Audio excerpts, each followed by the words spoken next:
بسم اللہ الرحمن الرحیم الحمد للہ رب العالمین والصلاة والسلام علی سیدنا مولانا محمد سید الکونین والثقلین وعلی آلہ واصحابہ اجمعین اما بعد۔ گزشتہ کے درس میں ہم نے سورہ الانفال شروع کیا تھا۔ ابتدا میں ہم نے اس سورہ کا تعارف پڑھا، کن حالات میں یہ سورہ نازل ہوا، اس کے پیچھے کیا واقعہ تھا، سارا تفصیل سے ہم نے پڑھا، اور اس کے بعد سورہ شروع ہونے کے بعد 4 آیتوں کی تفصیل بھی ہم پڑھ چکے۔ اب اس کے بعد آگے جو بیان کیا جا رہا ہے اس کی وضاحت کرنے سے پہلے میں آپ کو اختصار سے یاد دلا دوں کہ مسلمان ہجرت کے بعد جب مدینہ منورہ میں آ کر بس گئے تھے تو وہاں پر جس طرح کے حالات تھے، ان حالات میں مسلمانوں کے لیے ضروری تھا کہ کافروں کا جو لشکر تجارتی قافلہ مدینے کے قریب سے ہوتے ہوئے مکے کی طرف جا رہا تھا تو وہاں پر اس قافلے کو روکنا تھا، اور قافلے میں کم تعداد میں لوگ تھے، تو مسلمانوں کی جماعت کے 313 مسلمان اس قافلے کو روکنے کے لیے مدینہ منورہ سے نکلے۔ اسی اثناء میں مکے کے کافروں کو اطلاع مل گئی مسلمان اس قافلے کی طرف جا رہے ہیں، تو وہاں سے ایک بڑا لشکر اس قافلے کی حفاظت کے لیے، مسلمانوں سے لڑنے کے لیے پوری تیاری کے ساتھ روانہ ہو گیا۔ یہ ہے اس کے پیچھے واقعہ۔ اور راستے میں مسلمانوں کو اس قافلے کا سابقہ ہو گیا، مسلمان اس کافروں کے لشکر سے نبرد آزما ہو گئے، مقابلے میں آ گئے، جبکہ وہ جو قافلہ تھا وہ کافی بڑی تعداد میں تھا، اور لشکر کے ساتھ ساتھ اسلحہ بھی ان کے ساتھ تھا، جبکہ ادھر مسلمان صرف گنتی کے تھے، اور وہ بھی چونکہ جنگ کی تیاری کے لیے نہیں نکلے تھے، ان کے ساتھ بھی کچھ نہیں تھا، تیاری بھی نہیں تھی، کچھ نہیں تھا۔ اب مقابلہ ہو گیا۔ اب ایسے میں مسلمانوں کے لیے جس طرح کی صورتحال پیش آئی، اور پھر اس کے بعد مسلمانوں کو اللہ تعالیٰ کی مدد حاصل ہوئی، اللہ نے آسمان سے فرشتے بھیجے اور اتنے بڑے لشکر کو چند مسلمانوں نے شکست دی۔ اس کے بعد پھر جو کافروں کا جو مال غنیمت تقسیم ہونے کا مرحلہ آیا تو اس وقت آپس میں مسلمانوں میں کچھ اختلافات پیدا ہو گئے۔ ان تمام حالات کے پیش نظر یہ سورہ نازل ہوا، جس میں جنگ بدر میں مسلمانوں کے جو حالات ہوئے، جس طرح کے معاملات پیش آئے، اس کا اختصاراً ذکر بھی ہو رہا ہے، اور مال غنیمت کی تقسیم کے معاملے میں مسلمانوں کو کیا کرنا چاہیے اس کا بھی حکم ہو رہا ہے، وہ بیان ہو رہا ہے۔ اعوذ باللہ من الشیطان الرجیم، بسم اللہ الرحمن الرحیم۔ کما اخرجک ربک من بیتک بالحق وان فریقا من المؤمنین لکارہون، صدق اللہ العظیم۔ وہ اللہ تعالیٰ فرما رہا ہے کہ جس طرح سے آپ کو آپ کا رب آپ کے گھر سے حق کے ساتھ نکال لایا۔ مسلمانوں کا ارادہ جنگ کے لیے نکلنا نہیں تھا نا، وہ اپنے گھروں سے نکل کے آئے اس تجارتی قافلے کو روکنے کے لیے، لیکن حالات ایسے ہو گئے کہ وہاں پر مسلمانوں کو جنگ کرنے کی نوبت آ گئی۔ تو یہ بھی اللہ تعالیٰ کی ایک حکمت تھی۔ اللہ تعالیٰ فرماتا ہے کہ اللہ تعالیٰ آپ کو نکال کر لایا، اور اللہ تعالیٰ چاہتا تھا کہ یہ جنگ ہو۔ تو یہ بتایا جا رہا ہے کہ کچھ مشیتیں ہوتی ہیں، اللہ تعالیٰ بہتر سمجھتا ہے، وہ اپنی شان دکھانا چاہتا ہے، اس لیے ایسے حالات اس نے پیدا کیے۔ وَإِنَّ فَرِيقًا مِّنَ الْمُؤْمِنِينَ لَكَارِهُونَ، اور مسلمانوں کا، ایمان والوں کا ایک گروہ ایک ایسا تھا جو اس طرح کی جنگ کو پسند نہیں کرتا تھا۔ کیوں کہ وہ کہتا تھا کہ ایک بڑا لشکر ہے ہمارے مقابلے میں، مسلح ہے، اسلحے کے ساتھ لیس ہے، اور ہمارے پاس کوئی جنگ کی تیاری نہیں ہے، اور ہم کم تعداد میں ہیں، آخر کیسے لڑیں گے؟ لڑائی کی تجویز بھی بعض مسلمان پیش کر رہے تھے، اور بعض مسلمان اس لڑائی کے لیے تیار نہیں تھے۔ وہ کہتے تھے کہ لڑائی لڑنا ہے تو ہم واپس جائیں گے اپنے گھر کو، پوری تیاری کریں گے، تیاری کے ساتھ آئیں گے، لڑیں گے۔ تو اللہ تعالیٰ فرماتا ہے کہ ایک طبقہ ایسا بھی تھا ایمان والوں کا جو اس کو پسند نہیں کر رہا تھا. یجادلونک فی الحق بعد ما تبین کأنما یساقون الی الموت وہم ینظرون. تو اب جب لوگوں کو یہ سمجھ میں آتا ہے کہ ہم جو کام کر رہے ہیں وہ مناسب نہیں ہے، تو اب رسول اللہ صلی اللہ علیہ وسلم نے دونوں گروہوں کے نظریات سماعت فرمائے، ان کی بھی سنی ان کی بھی سنی. کچھ لوگ جو جنگ کے لیے راضی تھے وہ بڑے اصرار کے ساتھ کہہ رہے تھے نہیں چاہے کچھ ہو جائے اب ہم تو جنگ لڑ کر ہی جائیں گے. ایک طبقہ وہ تھا کہ سمجھداری نہیں ہے اس طرح سے لڑنے میں، ہمارا نقصان ہو جائے گا، ہماری جانیں چلی جائیں گی. تو دو مختلف قسم کے خیالات حضور صلی اللہ علیہ وسلم کے سامنے آ رہے تھے، لیکن حضور صلی اللہ علیہ وسلم نے دونوں کی باتوں کو سماعت فرمایا اور اس کے بعد جنگ کرنے کا فیصلہ فرما دیا. مطلب ایک طبقے کی تائید میں آپ کا فیصلہ آیا. تو ظاہر بات ہے جب دوسرا طبقہ جو اس کے فیور میں نہیں تھا وہ تو ناراض ہو جائے گا. تو اللہ تعالیٰ فرماتا ہے کہ رسول اللہ صلی اللہ علیہ وسلم کے فیصلے کے بعد، فیصلہ آنے سے پہلے آپ نے رائے دی، آپ کا کام ہو گیا. اب جب فیصلہ آ گیا تو اب آپ کی رائے کی کوئی اہمیت نہیں رہی. اب آپ کو جو فیصلہ آیا اس پہ عمل کرنا ہے. جب آپ کو فیصلہ ہونے سے پہلے کہا گیا تھا کہ آپ کی رائے دو، تب آپ نے رائے دی تو آپ کا کام ہو گیا. اب جب فیصلہ آ گیا تو اب آپ کی رائے کی کوئی اہمیت نہیں رہی. تو اب انہوں نے رائے فیصلہ آنے کے بعد بھی پس و پیش کرتے رہے فیصلے کے بعد. تو اس پر اللہ تعالیٰ نے فرمایا یجادلونک فی الحق. تو یہ لوگ ایسے ہیں جو سچی بات میں آپ کے ساتھ جھگڑ رہے تھے، یعنی اللہ تعالیٰ نے جھگڑنے کا لفظ استعمال کیا. فیصلہ آ جانے کے بعد مخالفت کرنا گویا کہ جھگڑنا ہے. یجادلونک فی الحق، حق کے معاملے میں آپ کے ساتھ جھگڑا کر رہے تھے. بعد ما تبین، جبکہ اس کے بعد کہ ان کے اوپر بات واضح ہو چکی ہے، فیصلہ آ چکا ہے. کأنما یساقون الی الموت وہم ینظرون. اصل میں معاملہ کیا تھا، وہ سمجھ رہے تھے کہ اس فیصلے پر عمل کرنے سے ہم موت کی طرف جا رہے ہیں. اپنی آنکھوں کے سامنے وہ موت کو دیکھ رہے تھے.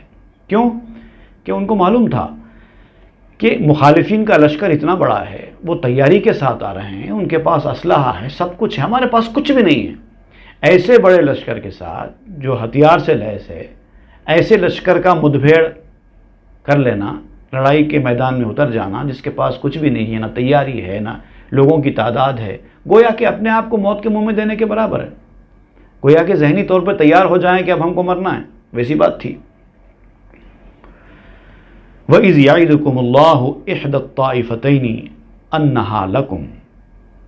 اور یاد کرو، اللہ تعالیٰ فرماتا ہے یاد کرو جب تم سے اللہ نے وعدہ فرمایا تھا ایک کا، ان دونوں گروہوں سے کہ وہ تمہارے لیے ہے. یہ جو جنگ ہو رہی ہے یہ دراصل تمہارے لیے ہے. اللہ نے وعدہ فرمایا ہے مدد و نصرت کا. وَتَوَدُّونَ أَنَّ غَيْرَ ذَاتِ الشَّكْوَةِ تَكُونُ لَكُمْ وَيُرِيدُ اللَّهُ أَن يُحِقَّ الْحَقَّ بِكَلِمَاتِهِ وَيَقْطَعَ دَابِرَ الْكَافِرِينَ. اور تم پسند کرتے تھے کہ جو نہتے گروہ ہے تمہارے حصے میں آئے. اب یہ جو ہتھیار والے گروہ ہیں، مقابلے والے ہیں، یہ ظاہر بات ہے یہ بڑا ٹف کمپٹیشن دیں گے، آپ کے پاس نہتے ہوں گے. آپ یہ سمجھ رہے تھے کہ اب ہمارا دشمن بھی نہتا ہوگا، ہم آسانی سے اس کو ہرا دیں گے. لیکن اللہ تعالیٰ کے جو فیصلے ہیں وہ اللہ تعالیٰ بہتر سمجھتا ہے. یرید اللہ ان یحق الحق بکلماتہ. اور اللہ تعالیٰ چاہتا تھا کہ حق کو حق کر دے اپنے کلمات سے. اللہ تعالیٰ نے کچھ ایسے کلمات ارشاد فرمائے ہیں کہ اب ان کم تعداد میں مسلمانوں کو اللہ تعالیٰ اس بڑی تعداد والے مسلح کافروں پر حاوی کرے گا. وَيَقْطَعَ دَابِرَ الْكَافِرِينَ. اور کافروں کی جڑیں کاٹ دی جائیں گی. لِيُحِقَّ الْحَقَّ وَيُبْطِلَ الْبَاطِلَ وَلَوْ كَرِهَ الْمُجْرِمُونَ. تاکہ حق کو حق ثابت کر دے، باطل کو مٹا دے، اگرچہ کہ یہ کافر لوگ جو مجرم ہیں اس کو ناپسند کریں، ان کے ساتھ تو وہی ہونے والا ہے۔ اب وقت آ گیا ہے، اب کافروں کے کفر کو ظاہر کرنے کا، ان کے باطل کو مٹانے کا، حق کو حق ثابت کرنے کا وقت آ گیا ہے۔ اللہ تعالیٰ نے فیصلہ سنا دیا ہے اور اب اس پر عمل ہو کر ہی رہے گا، چاہے یہ مجرم اس کو ناپسند ہی کیوں کریں۔ استستغیثون ربکم فاستجاب لکم انی ممدکم بألف من الملائکۃ مردفین۔ اور یاد کرو رات میں جنگ سے پہلے رات آئی تھی تو رسول اللہ صلی اللہ علیہ وسلم بھی دعا میں مشغول تھے، اللہ تعالیٰ سے دعا مانگ رہے تھے کہ پروردگار تیری اب خاص نصرت کی، خاص مدد کی ضرورت ہے، اور دیگر مسلمان بھی دعاؤں کے لیے ہاتھ اٹھائے ہوئے تھے، وہ بھی دعائیں کرتے جا رہے تھے۔ تو اللہ تعالیٰ ان دعاؤں کو یاد دلاتے ہوئے فرما رہا ہے، اذ تستغیثون ربکم، یاد کرو جم اللہ تعالیٰ کے حضور میں فریاد کر رہے تھے، استغاثہ کر رہے تھے، مدد طلب کر رہے تھے، فاستجاب لکم، تو تمہاری دعا اللہ تعالیٰ نے سن لی۔ انی ممدکم، میں تمہاری مدد کرنے والا ہوں، بألف من الملائکۃ مردفین، جو 1000 فرشتے آسمان سے اتارے جائیں گے، پے در پے ایک کے بعد دیگر یہ فرشتے آتے جائیں گے تمہاری مدد کے لیے۔ اب وہ وقت آیا ہے مدد دکھانے کا۔ ویسے تو اللہ تعالیٰ جب مدد کرنے پر آ جائے تو اس کو فرشتے بھیجنے کی بھی ضرورت نہیں ہے، وہ تو بغیر فرشتے بھیجے بھی مدد کر سکتا ہے، لیکن مسلمانوں کے دلوں کو مطمئن کرنا تھا کہ تم اپنی کم تعداد کو کیوں دیکھ رہے ہو، اللہ تعالیٰ نے تمہاری مدد کے لیے فرشتے بھیجے ہیں، تو تم مطمئن رہو۔ وما جعلہ اللہ الا بشرا ولتطمئن بہ قلوبکم، اور یہ فرشتوں کے نزول کو اللہ تعالیٰ نے صرف ایک خوشخبری کے طور پر بھیجا تاکہ تمہارے دل مطمئن ہو جائیں، تم کو سیٹسفیکشن رہے، یہ خوف جو ہیبت جو تمہارے دلوں کے اندر پیدا ہو رہی ہے یہ نہ ہونے پائے، اس کے لیے فرشتوں کو بھیجا گیا۔ اچھا، پھر جو مدد اللہ تعالیٰ نے کی اس کا آگے بھی بیان ہوگا۔ کافر لوگ جب بدر کے میدان میں آئے تھے تو انہوں نے جو بہترین اسپاٹ ہو سکتا تھا اس اسپاٹ پہ انہوں نے قبضہ کر لیا تھا، پہلے پانی پر بھی پورا قبضہ کر لیا تھا، اور بہترین اسپاٹ جو ہوتا تھا خیمے ڈالنے کا وہاں وہ جم گئے تھے۔ اب مسلمانوں کے لیے بچی کچی زمین ہاتھ کو آئی، پانی پر بھی کوئی کنٹرول نہیں تھا، استعمال کرنے کے لیے پانی نہیں تھا، پینے کے لیے پانی نہیں تھا، ایسی صورتحال آ گئی تھی مسلمانوں کے ساتھ۔ تو اللہ تعالیٰ نے ایک رات پہلے دھواں بارش کرا دی، اور ایسی دھواں بارش ہوئی کہ مسلمانوں نے اس بارش کا فائدہ اٹھاتے ہوئے پانی کا اسٹور ذخیرہ کر لیا، ایک حوض بنا لیا اور پورا پانی اس کے اندر آ گیا۔ اس طرح پانی کا ذخیرہ مسلمانوں نے کر لیا، اور رات جب جیسے ہی آئی تو اللہ تعالیٰ نے سارے مسلمانوں پر نیند کا غلبہ اس قدر شدت کا طاری کر دیا کہ بے ہوشی کی طرح مسلمان سوتے رہے، پوری رات مسلمان بے ہوشی کی نیند کی طرح سوتے رہے۔ کیوں؟ اس لیے کہ جب آدمی بے ہوشی کی طرح نیند لیتا ہے تو جب اٹھتا ہے تو فریش اٹھتا ہے، پوری تھکن اتر جاتی ہے۔ تو اس طرح سے مسلمانوں کو صبح جنگ کے لیے تیار کرنے کے لیے اللہ تعالیٰ نے ایسی گہری نیند ان کے اوپر طاری کر دی۔ وَمَا النَّصْرُ إِلَّا مِنْ عِنْدِ اللَّهِ، اور یہ مدد تمہارے پاس نہیں آئی تھی سوائے اللہ کی طرف سے۔ ان اللہ عزیز حکیم، بے شک اللہ تعالیٰ بڑا غالب ہے اور بہت حکمت والا ہے۔ اذ یغشیکم النعاس امنۃ منہ وینزل علیکم من السماء ماء لیطہرکم بہ ویذہب عنکم رجس الشیطان ولیربط علی قلوبکم ویثبت بہ الاقدام۔ اور یاد کرو جب اللہ نے ڈھانپ دیا تمہیں غنودگی سے، ابھی ان کی نیند کی طرف اشارہ ہوا ہے کہ یاد کرو کہ کس طرح سے سوئے ہو تم رات میں۔ یغشیکم النعاس امنۃ منہ، یاد کرو جب اللہ تعالیٰ نے تمہیں گہری نیند میں ڈھانپ لیا تھا تاکہ یہ تمہارے لیے ریلیکسیشن کا باعث بنے، تسکین کا باعث بنے، فریش ہونے کا باعث بنے۔ وَيُنَزِّلُ عَلَيْكُم مِّنَ السَّمَاءِ مَاءً، اور تم پر اس نے آسمان سے پانی بھی برسایا، لِيُطَهِّرَكُم بِهِ، تاکہ وہ تمہیں پاک صاف کر دے، پانی کا انتظام کر دے تاکہ تم سب پانی کی ضرورتیں پوری کر کے اپنے آپ کو پاک صاف کر سکو۔ وَيُذْهِبَ عَنْكُمُ الرِّجْسَ الشَّيْطَانَ، اور تاکہ تم سے شیطان کی نجاست بھی دور کر دے۔ یعنی اتنا پانی جمع ہوا کہ سارے لوگوں نے نہ صرف یہ کہ پینے کا انتظام کیا بلکہ نہانے دھونے کا بھی انتظام کر لیا، اتنا پانی جمع ہوا۔ وَلِيَرْبِطَ عَلَىٰ قُلُوبِكُمْ، تاکہ تمہارے دلوں کو مضبوط کر دے، اسٹرانگ بنائے۔ جب تم میدان جنگ میں اترو تو پوری شدت کے ساتھ، فریشنس کے ساتھ، پورے جذبے کے ساتھ اتر سکو۔ وَيُثَبِّتَ بِهِ الْأَقْدَامَ، اور تمہارے پاؤں لڑکھڑا نہ جائیں، ثابت قدمی رہے تمہارے اندر۔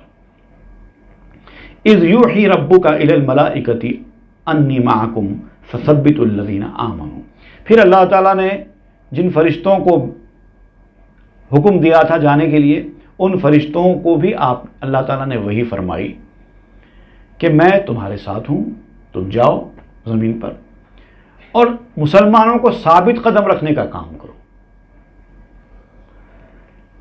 اب مسلمان چونکہ تعداد میں کم ہیں، ان کے ساتھ اسلحہ وغیرہ بھی نہیں ہے اور کافروں کی تعداد زیادہ ہے، تو ان کے پاؤں کہیں لڑکھڑا نہ جائیں۔ اس کو دیکھ کر تو تم کو جا کر نہ صرف ان کی مدد کرنی ہے بلکہ ان کو ثابت قدم بھی رکھنا ہے۔ تو ہو سکتا ہے کہ اللہ تعالیٰ کے اس حکم کے بعد مسلمانوں کو فرشتے نظر آنا شروع ہو گئے ہوں، تاکہ ان کی تعداد دیکھ کر مسلمانوں کے حوصلے بلند ہو جائیں۔ سألقی فی قلوب الذین کفروا الرعب، اور یہ بھی ہو سکتا ہے کہ وہ فرشتے کافروں کو بھی نظر آنے لگے ہوں، کیونکہ یہاں جو آیت میں فرمایا جا رہا ہے، میں ڈال دوں گا کافروں کے دلوں میں تمہارا رعب، تمہارا دبدبہ، تم کو دیکھ کر کافر ہیبت میں آ جائیں۔ فَاضْرِبُوا فَوْقَ الْأَعْنَاقِ، تو تم کافروں کی گردنوں کے اوپر مارو، ان کی گردنوں کے اوپر مارو۔ وَاضْرِبُوا مِنْهُمْ كُلَّ بَنَانٍ، اور ان کے ہر بند پر چوٹ لگاؤ۔ بنان جو ہے کہتے ہیں پاؤں کی انگلیوں کے جو پور ہوتے ہیں نا، انگلی کے جو پور ہوتے ہیں اس کو کہتے ہیں پور، اور بدن کے جوڑوں کو بھی کہتے ہیں۔ ہر بدن کا ایک جوڑ ہوتا ہے نا، ہمارے بدن میں مختلف جوڑ ہوتے ہیں، یہ سب بنان ان کو کہتے ہیں۔ تو معلوم ہوا کہ فرشتوں نے میدان جنگ میں کافروں کے جوڑوں پر حملہ کیا اور ان کی گردنوں پر حملہ کرنا شروع کیا۔ تو جب آدمی کے جوڑوں پر جب مارا جاتا ہے تو پھر وہ لڑنے کے قابل نہیں رہتا۔ ذَلِكَ بِأَنَّهُمْ شَاقُّوا اللَّهَ وَرَسُولَهُ، اور یہ حکم اللہ نے اس لیے جاری کیا کیونکہ ان لوگوں نے اللہ اور اس کے رسول کی مخالفت کی ہے۔ وَمَن يُشَاقِقِ اللَّهَ وَرَسُولَهُ فَإِنَّ اللَّهَ شَدِيدُ الْعِقَابِ، جو اللہ اور اس کے رسول کی مخالفت کرتا ہے تو اللہ تعالیٰ ان کے لیے سخت عذاب دینے والا ہے۔ ذَلِكُمْ فَذُوقُوهُ وَأَنَّ لِلْكَافِرِينَ عَذَابَ النَّارِ، اے حق کے دشمنوں، اے کافروں، اب یہ سزا ہے تمہاری اور چکھو اس کو، ذرا تمہیں پتہ چلے کہ عذاب کیا ہوتا ہے، ذرا اس کو ٹیسٹ کرو آج۔ اور یہ بھی یاد رکھنا کہ وہ جو جہنم کا جو عذاب ہے کافروں کے لیے جو تیار کیا گیا ہے وہ اس کے علاوہ ہے۔ یہ جو عذاب ہے، یہ جو دیا جا رہا ہے، یہ تو ہے ہی، اب یہ تو چکنا ہی چکنا ہے، پھر وہ تو پرماننٹ ہے ہی ہے، ادھر تو آنا ہی آنا ہے۔ اب یہاں پر خطاب اہل ایمان سے ہو رہا ہے آگے۔ یا ایھا الذین آمنوا اذا لقیتم الذین کفروا زحفا فلا تولوہم الادبار، اب جب مدد بھیج دی اس کے بعد خطاب اب ایمان والوں سے کرتے ہوئے اللہ تعالیٰ نے فرمایا کہ اے ایمان والو، اب تمہاری ذمہ داری یہ ہے کہ ہم نے تو مدد بھیج دی ہے، اب تمہاری ذمہ داری یہ ہے کہ جب تم کافروں کے اس بڑے لشکر سے مقابلے کے لیے میدان میں آؤ تو پوری شدت کے ساتھ، بے خوفی کے ساتھ مقابلہ کرنا، پیٹ پھیرنا نہیں ہے، اب پلٹ کے جانا نہیں ہے۔ علماء نے لکھا ہے کہ گناہ میں بھی چھوٹے گناہ بڑے گناہ ہوتے ہیں نا، بڑے گناہوں میں بھی شرک کے بعد سب سے بڑا گناہ یہی ہے، جہاد میں میدان جنگ سے بھاگ جانا، اس سے بڑا کوئی گناہ نہیں۔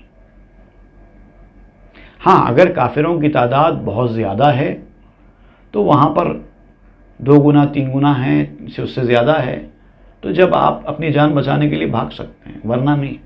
اب یہاں تو اللہ نے حکم دے دیا نا، اب تو لڑنا ہی لڑنا ہے، اب تو بھاگنے کی کوئی صورت نہیں۔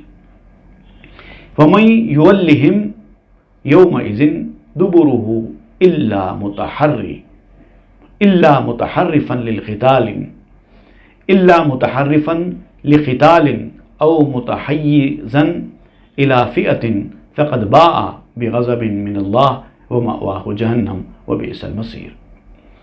اور ان کی طرف آج کے روز جو پیٹ پھیرے گا، آج کے حالات میں فیصلہ اللہ کی طرف سے آ گیا، فرشتے آ گئے، اب اس کے بعد کوئی پیٹ پھیر کر بھاگے گا، الا متحرفا لقتال، سوائے اس صورت میں کہ یہ پینترا بدلنے والا ہو، صورتحال بالکل ہی مسلمانوں کے خلاف جا چکی ہو، مخصوص حالات اگر پیدا ہو گئے ہیں جس میں جنگی مصلحتوں کا تقاضا پیش نظر رکھتے ہوئے اگر بھاگنے کا حکم دیا جا رہا ہے تو تب الگ بات ہے، ورنہ بھاگنے کی اب کوئی صورت نہیں ہے۔ او متحیزا الی فئۃ فقد باء، بعض حالات ایسے ہوتے ہیں جنگ میں جو کمانڈر فیصلے کرتا ہے، کبھی اپنی فوج کو کہتا ہے چلو پیچھے ہٹو، لڑائی لڑی جا رہی ہے، کمانڈر کہتا ہے اب پیچھے ہٹو، سچویشن اگر چینج ہو گیا ہے تو وہ بھی حکمت کا تقاضا، وہ بھی ایک اسٹریٹجی ہوتی ہے جنگ کی، تو پیچھے ہٹنے کے لیے کہا جائے تو ہٹ رہے ہیں، پھر اس کے بعد جب کمانڈر نے کہہ دیا کہ اب آگے بڑھو تو پھر آگے بڑھ رہے ہیں۔ یہ جنگی حکمت عملی ہوتی ہے، اس کو بھاگنا نہیں بولتے، یہ بتایا جا رہا ہے۔ لیکن اگر کوئی اس جنگی حکمت عملی کے خلاف جائے گا، اپنی مرضی سے اپنی جان بچانے کے لیے کچھ کرے گا، تو فقد باء بغضب من اللہ، تو اس نے اپنی جماعت کی طرف سے اگر منہ پھیر لیا تو وہ اللہ تعالیٰ کے غضب کا، اس کے غصے کا مستحق ہو جائے گا۔ وَمَأْوَاهُ جہنم، اور اس کا ٹھکانہ جہنم بن جائے گا۔ وَبِئْسَ الْمَصِيرُ، اور یہ بہت برا ٹھکانہ ہے۔ فَلَمْ تَقْتُلُوهُمْ وَلَٰكِنَّ اللَّهَ قَتَلَهُمْ، اب جب مسلمانوں کے ہاتھ سے کافر مرے جا رہے تھے تو اللہ تعالیٰ نے فرمایا اس صورتحال کو دیکھتے ہوئے کہ اے مسلمانوں، تم اس واقعے کو اپنی ہمت، اپنی جمع مردی، اپنی طاقت کا نتیجہ مت سمجھو، تم نے اصل میں قتل نہیں کیا کافروں کو، بلکہ اللہ نے قتل کیا ہے۔ وما رمیت اذ رمیت ولکن اللہ رما، اے نبی آپ نے بھی جو کافروں کی طرف مٹھی بھر کنکر پھینکے ہیں وہ بھی آپ پھینک رہے تھے بظاہر، لیکن اس میں بھی اللہ تعالیٰ کا ہاتھ تھا، اللہ پھینک رہا تھا۔ وَلِيُبْلِيَ الْمُؤْمِنِينَ مِنْهُ بَلَاءً حَسَنًا، تاکہ اللہ تعالیٰ اپنی طرف سے ایمان والوں پر احسان کرے، احسان فرمائے، بہترین احسان۔ ان اللہ سمیع علیم، بے شک اللہ تعالیٰ سب کچھ سننے والا اور سب کچھ جاننے والا ہے۔ ذالکم وان اللہ موہن کید الکافرین، تو یہ ہوا جنگ بدر کے میدان میں، اور بلا شبہ اللہ سبحانہ و تعالی کافروں کے دھوکہ دہی، مکر و فریب کو کمزور کرنے والا ہے، صرف وہ مہلت دیتا ہے لیکن اللہ ان کو کمزور کرے گا۔ صدق اللہ العظیم و صدق رسول النبی الامین الکریم، ونحن علی ذلک لمن الشاہدین والشاکرین، آمین، الحمد للہ۔